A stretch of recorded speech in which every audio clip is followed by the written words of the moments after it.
साथियों नमस्कार। आप सभी का बहुत बहुत स्वागत है आज के इस वीडियो में। दोस्तों आज के इस वीडियो में संगीत के महत्वपूर्ण प्रश्नों को हम लोग देखेंगे जो कि आपके आने वाले बीपीएससी तैयारी 4.0 के लिए, टीजीटी पीजीटी के लिए, या आप किसी भी एग्ज़ाम को देना चाहते हैं जिसमें आपको टीजीटी पीजीटी लेवल तक का एग्ज़ाम देना चाहते हैं, उसमें बराबर रूप से यह काम देगा। तो साथियों सबसे पहले मैं आप सभी से अपील करना चाहूँगा कि एजुकेशन गैंगवे चैनल अगर आप अब तक सब्सक्राइब नहीं किए हैं तो ज़रूर सब्सक्राइब कर लीजिएगा ताकि हर तरह का अपडेट्स आपको इस चैनल के माध्यम से मिलता रहेगा। तो चलिए आज के इस प्रश्न को हम लोग देख लेते हैं। हमारा पहला प्रश्न है, ट्रायंगल किस प्रकार का वाद्य है? ट्रायंगल कुछ लोग बोलते हैं, ट्रायंगल कुछ लोग बोलते हैं। तो यह जो वाद्य है यह किस प्रकार का वाद्य है? ऑप्शन हम लोग का है अवनत घन सुशीर। तो यह किस प्रकार का वाद्य है? इसका जो सटीक आंसर हो जाएगा वह घन हो जाएगा। आपको इसको मैं थोड़ा सा इसका पिक्चर भी आपको समझने के लिए, आपके सामने ये दिखाया जा रहा है। आप यहाँ पे देख रहे हैं कि एक कलाकार ट्रायंगल वाद्य को बजा रहे हैं। आप यहाँ पे देख सकते हैं इस तरह का कुछ इसका शेप है। तो इस पे हम लोग प्रहार करके बजाते हैं, यानी कि यह पूरी तरह से घन वाद्य है। ठीक है, तो अगला क्वेश्चन हम लोग देख लेते हैं, रागों को गाने के लिए निम्न में क्या आवश्यक है? 2 नंबर क्वेश्चन है, रागों को गाने के लिए निम्न में क्या आवश्यक है? साथियों यहाँ पे आप लोग ध्यान देंगे, प्रश्न आप यहाँ पे देख सकते हैं कि छोटे छोटे प्रश्न है लेकिन कितना कंसेप्चुअल क्वेश्चन है।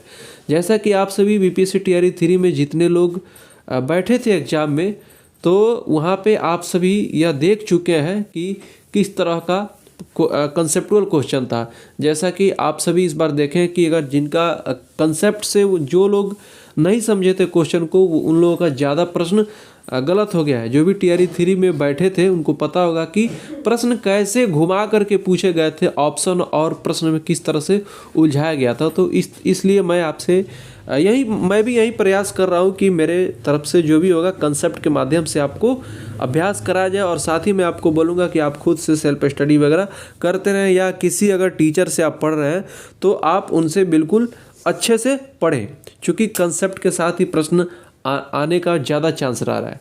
तो चलिए अगला क्वेश्चन हम लोग का है, रागों को गाने के लिए निम्न में क्या आवश्यक है? तो देखिए, राग को गाने के लिए समझने का यहाँ पे आप जरूर समझिए इसको। राग स्वरूप भी गाना आवश्यक है, ताल का ज्ञान भी आवश्यक है।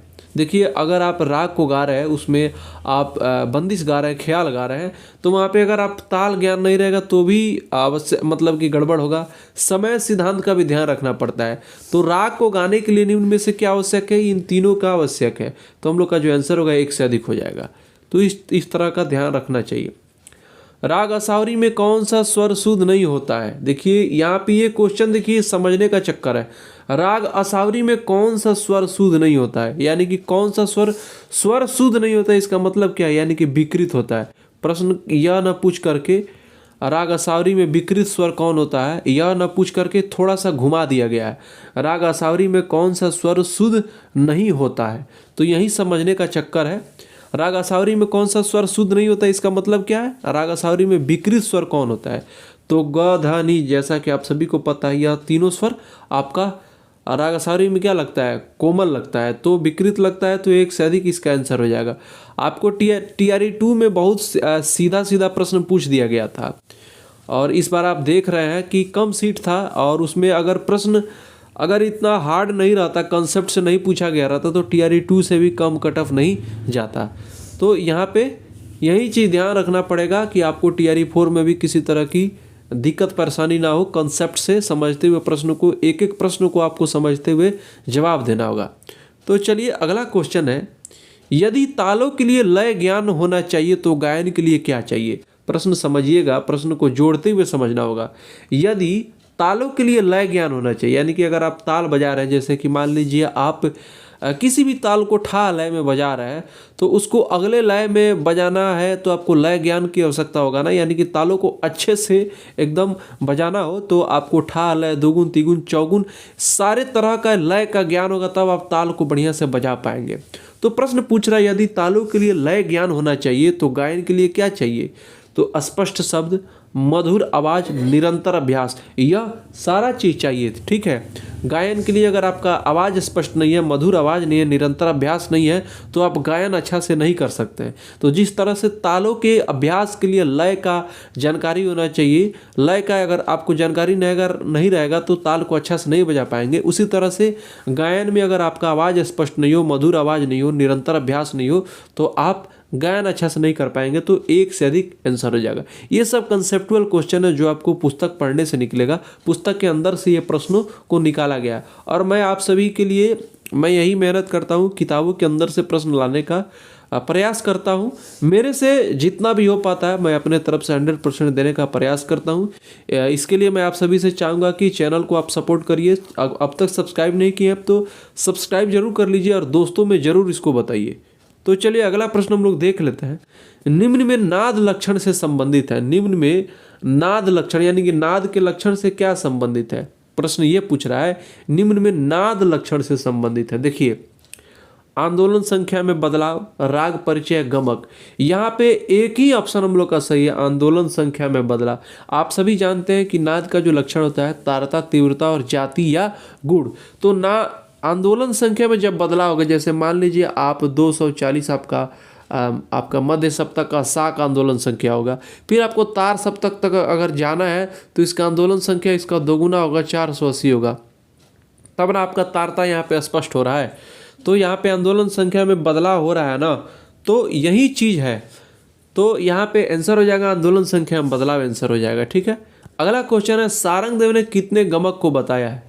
तो यहाँ पे देखेंगे सारंगदेव ने जो गमक को बताया है अपने संगीत रत्नाकर में 15 इसका आंसर हो जाएगा, 15 इसका आंसर हो जाएगा। हालांकि वेंकटमुखी ने चतुर्दंड प्रकाशिका में दक्षिणी संगीत में ऐसा कहा जाता है कि 10 ही गमक को वो लोग मानते हैं, लेकिन हिंदुस्तानी संगीत में, उत्तर भारतीय संगीत में सारंगदेव की अगर बात आ जाए तो सारंगदेव ने संगीत रत्नाकर में 15 गमक को स्वीकार किया है।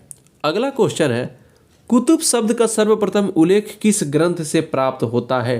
कुतुब शब्द, यहाँ पे आप ध्यान दीजिएगा, कुतुब शब्द का सर्वप्रथम उल्लेख किस ग्रंथ से प्राप्त होता है? सबसे पहले मैं आपको बता दूं कुतुब है क्या। तो वाद्यों का समूह यानी कि वाद्य वृंद जिसको भी बोला जाता था, तो वाद्य का जो समूह है उसी को कुतुब बोला जाता था। और इसका सर्वप्रथम उल्लेख भारत का नाट्य शास्त्र जो है उसी में हुआ था। तो इसका आंसर नाट्य शास्त्र होगा, जो कि ऑप्शन में है नहीं, इनमें से कोई नहीं इसका आंसर हो जाएगा। अगला क्वेश्चन है तुर्य शब्द से क्या अभिप्राय है? तुर्य शब्द से क्या अभिप्राय है? पाणिनि काल में वाद्य वृंद को ही तुर्य कहा जाता था। पाणिनि काल में, पाणिनि के समय में वाद्य वृंद को तुर्य कहा जाता था। तो जो हम लोग का सटीक आंसर है ऑप्शन ए हो जाएगा। अगला क्वेश्चन है प्रसिद्ध कलाकार योग माया का संबंध किससे है? देखिए, ये महिला कलाकार हैं जो कि बहुत ही कुशल तबला वादक थी, तो इनका जो संबंध है तबला से है। चलिए अगला क्वेश्चन है भरत ने वाद्य वृंद को कितने भागों में विभाजित किया है? तो भरत ने वाद्य वृंद को विभाजित यानी कि वर्गीकृत आप कह सकते हैं। तो वाद्य वृंद को उन्होंने 3 भागों में विभाजित किया है, 3 आंसर हो जाएगा। क्या क्या किया था उन्होंने? एक किया था आपका तत्व में, और दूसरा आपका अभिनय में, और तीसरा औनद में। जिसको इसी को जो आपका अभिनय कुतुब जो है, जिसको नाट्य कुतुब कहा था भरत ने, तो तत् कुतुब, औनद कुतुब और नाट्य कुतुब उन्होंने कहा था। तो अगला क्वेश्चन हम लोग का है वैदिक काल में संगीत के लिए किस शब्द का प्रयोग हुआ? तो वैदिक काल में संगीत के लिए किस शब्द का प्रयोग हुआ था? तो यम शब्द का प्रयोग। हालांकि गंधर्व शब्द का भी प्रयोग हुआ था संगीत काल में, लेकिन यहाँ पे वैदिक काल का पूछ रहा है। वैदिक काल की अगर जब बात आ जाए तो वैदिक काल में संगीत के लिए किस शब्द का प्रयोग होता? तो यम इसका, अगर यम ऑप्शन में तो यम सटीक आंसर हो जाएगा। अगला क्वेश्चन है गात्र वीणा से किसका संबंध है? तो देखिए, गिटार, तानपुरा, मानव कंठ, इसमें जो सटीक जवाब होगा मानव कंठ होगा, यानी कि इंसान के कंठ को। ठीक है, गात्र वीणा का संबंध आप सभी पुस्तक में पढ़े होंगे, शरीर से संबंध है, यानी कि मानवीय कंठ से। जो गायक का जो गायकी है उसके मानवीय कंठ से, उस समय गात्र वीणा से इसका संबंध भरत ने बताया था। तो अगला क्वेश्चन है कल के कलाकार संगीत सम्मेलन कहाँ होता है? तो कल के कलाकार सम्मेलन जो होता है मुंबई में होता है। अगला क्वेश्चन है घसीट का संबंध किससे है। साथियों सबसे पहले मैं आप सभी को बताना चाहूँगा कि ऑल म्यूजिक एग्जाम और बीपीएससी तैयारी 4.0 करके 2 प्लेलिस्ट है चैनल पे। आपसे मैं यही कहना चाहूँगा कि आप चाहे भी किसी भी चैनल से देख रहे हो, किसी भी समय का वीडियो, कोई भी वीडियो ओल्ड हो या नया हो, आप नए पुराने क्वेश्चन को ये ना समझे, किसी भी तरह का, आप ये नहीं कह रहा हूँ कि मेरे ही चैनल पे आपको कहीं से भी प्रश्न मिले संगीत का, वो चाहे पहले का वीडियो हो या नया हो या किसी भी एग्जाम का हो, आप सारे वीडियो को जरूर देखें। क्योंकि प्रश्न नहीं बदलते हैं, प्रश्न एग्जाम का नाम लेकर के अलग अलग नहीं आता है, प्रश्न यही सब रहते हैं, बस अलग अलग एग्जामों में पूछे जाते हैं। तो हर तरह का प्रश्न आप बार बार अभ्यास करिए, ठीक है। वैसे मैं प्लेलिस्ट भी बना दिया हूँ, बहुत सारे पुराने वीडियो भी पड़े हुए हैं टीआरई 3 के समय का भी, आप उसको भी जरूर अभ्यास करिएगा। तो चलिए अगला क्वेश्चन है घसीट का संबंध किससे है। तो घसीट का संबंध जो है आप सभी जानते हैं, ये तत्ववाद में, जैसे सितार वगैरह में, वीणा वगैरह में जो घसीट बजता है उसी को ये बोल रहा है। तो इसका जो संबंध है तत्व हो जाएगा यहाँ पे ऑप्शन के हिसाब से। अगला क्वेश्चन है दक्षिण संगीत में गायन किससे आरंभ होती है। तो दक्षिण संगीत में गायन जो होता है वर्णम से आरंभ होती है। अगला क्वेश्चन है संगीत कला के अलावा और कितने कला होते हैं। तो संगीत कला के अलावा एक तो संगीत कला हो गया, 5 कलाएं वैसे बताए गए हैं। तो जिसमें आपका एक संगीत कला हो गया, 4 और कला होते हैं जिसमें आपका काव्य कला, चित्रकला, आपका नृत्य कला, इस तरह से करके आपका 4 कला होता है, ठीक है। चित्रकला सब मतलब मिला करके, टोटल मिला करके संगीत के अलावा क्वेश्चन पूछ रहा है, अलावा और कितने कला होते हैं। तो एक तो संगीत हो गया और 4 और होते हैं, तब मिला करके कुल 5 होता है। तो ऑप्शन और क्वेश्चन के हिसाब से हम लोग का आंसर होता है। अगला क्वेश्चन है लाई हरोबा नृत्य का संबंध किस प्रदेश से है। तो लाई हरोबा जो नृत्य है वह मणिपुर से, मणिपुर इसका आंसर हो जाएगा। अगला क्वेश्चन निम्नलिखित में कथक के अंग हैं। तो देखिए निम्नलिखित में कथक के 3 अंग होते हैं। सबसे पहले मैं आपको बता दूं, कथक नृत्य के 3 अंग होते हैं, जो नृत्य, गत, अभिनय, ये तीनों उसी का अंग है। तो 1 से अधिक हम लोग का आंसर हो जाएगा, ठीक है।